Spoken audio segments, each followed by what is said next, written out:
Votre portefeuille plonge? Pas de panique, voici comment réagir intelligemment. Alors, voilà le scénario classique. Vous avez investi avec soin, peut-être même avec une certaine fierté, en voyant vos chiffres monter. Et puis, bam! Soudain, sans crier gare, votre portefeuille plonge. Stop! Avant de cliquer sur ce bouton « Vendre en catastrophe », respirez profondément. L'objectif ici n'est pas de vous donner des formules magiques, mais de vous armer de stratégies concrètes pour traverser ces périodes avec sérénité. Ce que vous allez apprendre ici aujourd'hui peut littéralement sauver vos investissements et transformer votre manière de voir les marchés financiers. Les baisses en bourse, c'est plus normal que vous ne le pensez. Première chose, et c'est fondamental de bien l'intégrer, les baisses en bourse, c'est normal. Le marché financier n'est pas une ligne droite ascendante vers la richesse éternelle. En réalité, la volatilité, ces fameuses fluctuations de prix, est inhérente au fonctionnement même des marchés. Pensez-y comme aux saisons, il y a des périodes de croissance florissante, et puis il y a des hivers, des moments de repli. Vouloir un marché qui ne fait que monter, c'est comme vouloir un été sans fin, irréaliste. Même les plus grandes entreprises du monde, comme Apple, Microsoft, Amazon, connaissent des baisses temporaires. Parfois, ces baisses peuvent être significatives, de l'ordre de 10%, 20%, voire plus lors de crises majeures. Comprendre cette distinction vous aidera à relativiser et à ne pas céder à la panique aux premiers signes de faiblesse. Rappelez-vous que sur le long terme, historiquement, les marchés ont toujours eu tendance à se redresser et à atteindre de nouveaux sommets.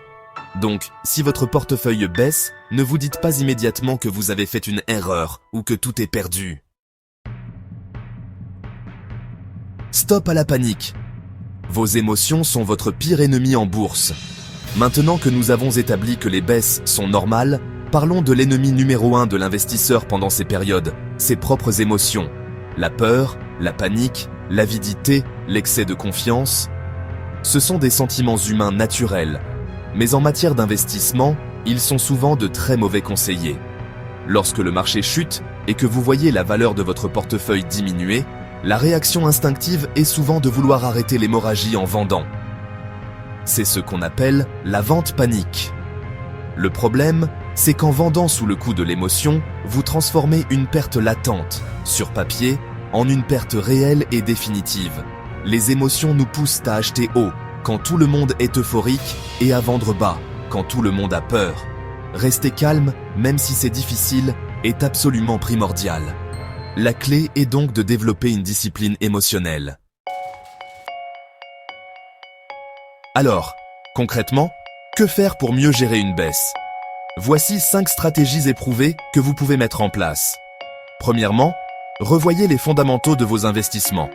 Si l'entreprise est solide et que la baisse est liée au marché en général, il n'y a souvent aucune raison de paniquer. Deuxièmement, la diversification. En diversifiant sur différents secteurs d'activité, différentes zones géographiques et même différentes classes d'actifs, vous lissez le risque.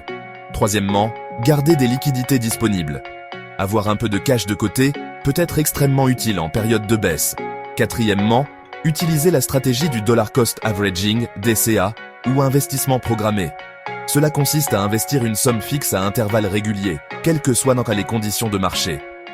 Cinquièmement, évitez le trading impulsif. Restez fidèle à votre plan. Nous avons vu ce qu'il faut faire, mais il est tout aussi crucial de savoir ce qu'il ne faut surtout pas faire lorsque le marché baisse. La première erreur, c'est de céder à la panique et de vendre massivement. Vendre au plus bas est le moyen le plus sûr de transformer des pertes virtuelles en pertes bien réelles. Une autre erreur très courante est de consulter son portefeuille de manière compulsive. Cela ne fait qu'alimenter l'anxiété et le stress. Méfiez-vous de suivre aveuglément les rumeurs et les conseils trouvés sur des forums obscurs. Fondez vos décisions sur des analyses sérieuses, des faits et votre propre jugement. En évitant ces pièges, vous augmentez considérablement vos chances de maintenir le cap vers vos objectifs financiers à long terme. On entend souvent dire que les baisses de marché sont des opportunités. Le célèbre investisseur Warren Buffett a cette phrase bien connue. Soyez craintifs quand les autres sont avides et soyez avides quand les autres sont craintifs. Lorsque les prix baissent, vous avez la possibilité d'acheter des actifs de qualité à un prix inférieur à leur valeur réelle. Cependant, il faut aborder cette notion d'opportunité avec beaucoup de prudence. toutes les actions qui baissent ne représentent pas automatiquement une bonne affaire. Il est crucial de faire la distinction entre une entreprise solide et une entreprise qui a de réels problèmes fondamentaux. Avant de considérer une baisse comme une opportunité d'achat, il est impératif de faire vos propres recherches approfondies. En résumé, oui, les baisses peuvent être des opportunités, mais seulement pour les investisseurs informés et disciplinés.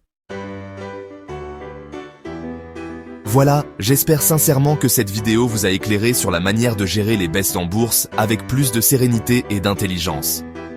Retenez bien que la volatilité fait partie du jeu, que vos émotions peuvent être votre pire ennemi, mais qu'avec les bonnes stratégies et la bonne mentalité, vous pouvez non seulement traverser ces périodes, mais aussi potentiellement en tirer parti. L'investissement est un marathon, pas un sprint. Pour ne rater aucune de mes prochaines astuces, analyses et stratégies d'investissement, abonnez-vous à la chaîne. Activez également la cloche des notifications pour être prévenu dès qu'une nouvelle vidéo sort. À très bientôt pour une nouvelle vidéo. Et n'oubliez pas, en bourse, la patience est votre meilleur allié.